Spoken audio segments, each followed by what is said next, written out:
дар мавҷ барномаи иттилооти хабар.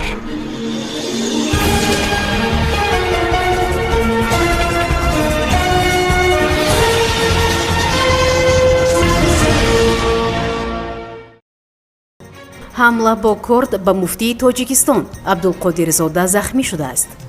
рӯзи гузашта, яъне санаи 11 сентябри соли 2024 баъди намози аср, як шахси ношинос дар назди масҷиди марказии шаҳри Душанбе ба раиси уламои Тоҷикистон Саид Мукаррам Абдулқодирзода ҳамла карда, бо асбоби бурранда ба бадани муфтӣ задааст.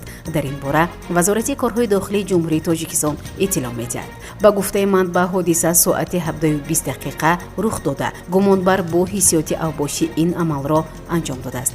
гуфта мешавад, ки мақомоти корҳои дохилӣ ҷинояткор сари вақт дастгир шудааст, вале ҳуввияти ӯ ошкор карда намешавад. вазорати корҳои дохилӣ менависад, ки бар зидди гумонбар парвандаи ҷиноятӣ ифтитоҳ шудааст ва тафтишоти пешакӣ идома дорад. бояд гуфт, ки Абдулқодирзода дар натиҷаи авбошӣ ҷароҳати сабуки ҷисмонӣ бардошта, баъди ташхиси духторон ба манзилаш рафтааст. хабар медиҳад Азия Плюс. дар мавҷ барномаи иттилооти хабар.